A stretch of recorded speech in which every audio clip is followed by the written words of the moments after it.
Bienvenue dans notre émission d'aujourd'hui de Dream, ou bien aussi Rêve, et aussi Rêver au-delà de frontières. Aujourd'hui, on va quand même écouter la voix d'une jeune Gabonaise brillante qui s'appelle Laure Madou. Ça va?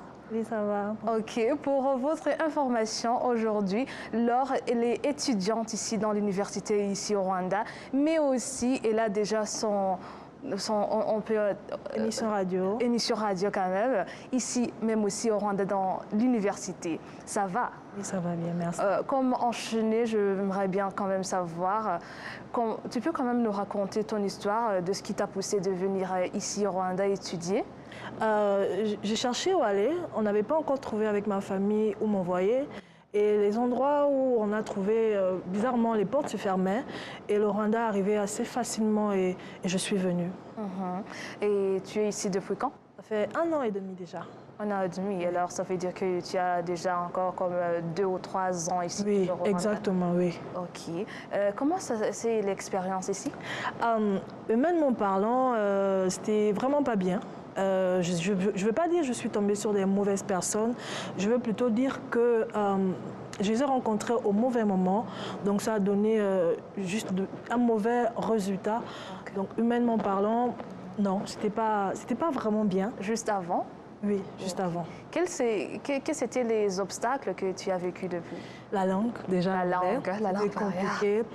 Le Kinyarwanda à l'école, c'était compliqué, mais j'ai eu des bons concepts de classe, des bons professeurs qui m'ont compris tout de suite. Lorsque je n'arrivais pas à comprendre ce qu'on parlait et tout, on m'aidait, mes concepts de classe étaient là, ils me disaient, bon, on dit comme ça, on fait comme ça, ce qu'on te demande. Donc, c'est ça plutôt la langue, juste la langue, ça a été compliqué. Et alors, pour le moment, la langue n'est plus un problème? Ça va quand même.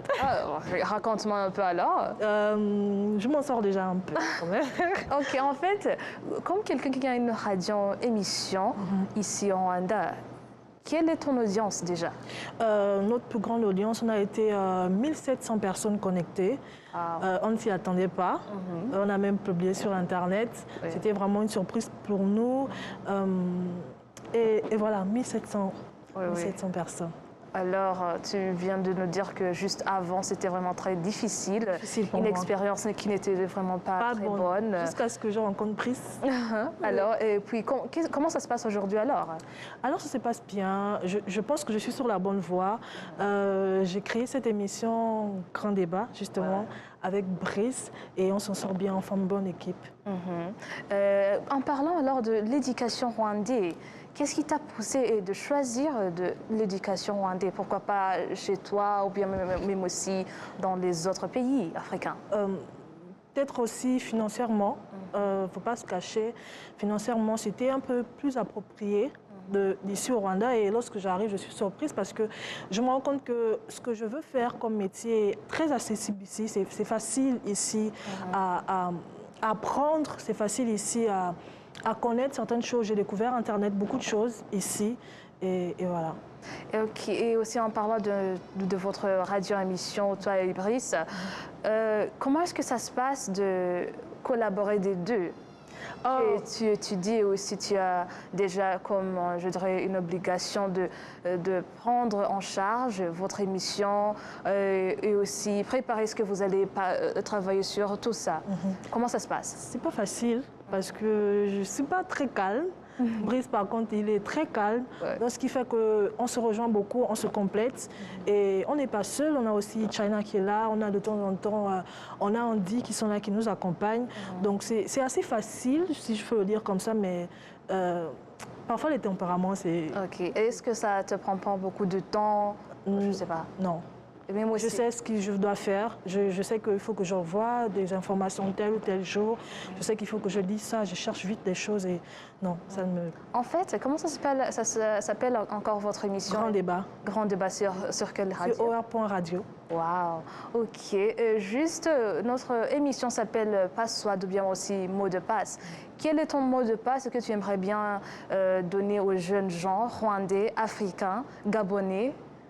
Juste croire en eux, suivre leurs rêves et croire surtout en Dieu, parce que c'est Dieu qui m'a permis de faire ce que je fais aujourd'hui. Je ne savais même pas ce que je voulais faire et il a fallu que je passe par une période très difficile, vraiment, qui aurait pu me coûter la vie. Et c'est là que Dieu se révèle vraiment et il me montre la voie. Je commence à écrire Grand Débat et je contacte Brice. Brice tout de suite, c'est comme s'il attendait juste ça et on commence ensemble, petit à petit, jusqu'à ce qu'on soit où nous sommes. On forme une bonne équipe. Juste croire en ses rêves et surtout croire en Dieu. Oui, oui. Comme conclure, j'aimerais bien que tu nous donnes aussi comme ton expérience aujourd'hui au Rwanda. Juste avant, tu avais beaucoup des obstacles, de la langue barrière et tout ça. Mais aujourd'hui, comment ça se passe? Aujourd'hui, ça se passe bien. Je me suis entourée des bonnes personnes. Je me suis aussi un peu renfermée, mais je me suis retrouvée. Je sais ce que je veux, je sais où je vais et je continue simplement mon chemin. Et je sais que le Rwanda est le lieu, l'endroit où Dieu a prévu que je vienne. Et pour une raison bien précise. Est-ce que tu as des plans de même aussi continuer de vivre ici juste après tes études? Ah ouais, pourquoi pas.